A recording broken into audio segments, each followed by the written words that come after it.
નર્મદા જિલ્લાના સાગબારા તાલુકાના ચોપડવાવ ગામ ખાતે એકલવ્ય મોડેલ રેસિડેન્શિયલ સ્કૂલના નવા સંકુલના ખાતમુહૂર્તનો કાર્યક્રમ યોજાયો હતો।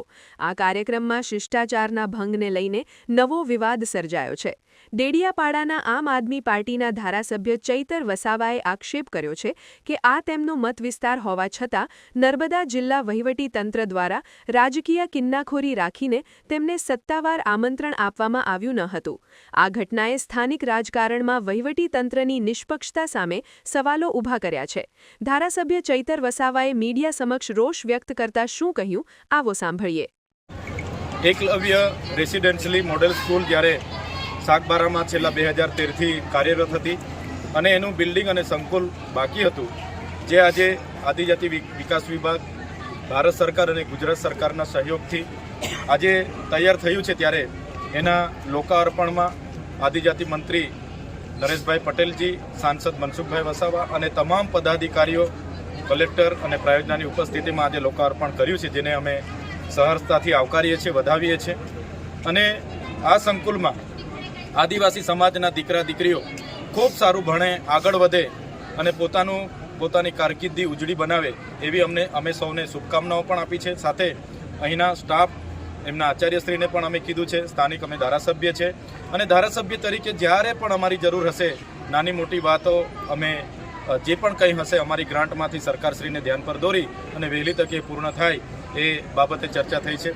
એક નાનું ડિસ્પ્યુટ અમારું એવું થયું કે ગુજરાત સરકારનો આ કાર્યક્રમ છે લોકાર્પણનો, મારા મત વિસ્તારમાં છે, હું અહીંયા જ છું, સાગબારા જ છું, છતાં આ કાર્યક્રમમાં જિલ્લાના વહીવટી તંત્ર દ્વારા એક ફોન સુદ્ધા મને કરવામાં નથી આવ્યો કે મને આમંત્રણ પત્રિકા પણ આપવામાં નથી આવી।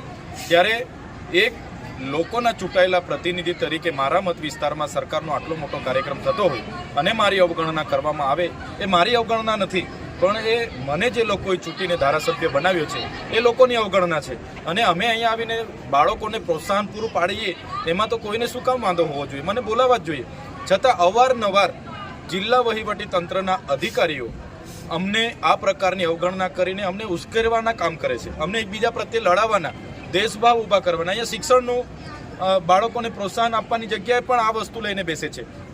તકતીમાં મારું નામ નથી, કાર્ડમાં મારું નામ નથી, એનાથી મને કંઈ ફેર નથી પડતો।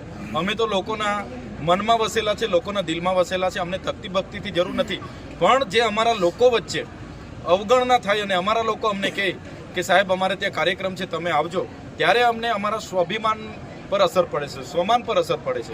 એટલે અમને જે બંધારણમાં મળેલા અધિકારો લોકોએ અમને ધારાસભ્ય તરીકે મોકલ્યા છે એ પ્રોટોકોલ પ્રમાણે જળવાવું જોઈએ એ અમે સૂચન કર્યું છે અને માન્ય મંત્રીશ્રીએ અધિકારીઓને ધ્યાન દોર્યું છે। અને આ તમામ ભૂલ નર્મદાના કલેક્ટર અને પ્રાયોજનાની છે અને આવનારા દિવસોમાં અમે એની ખુલાસો માગીશું।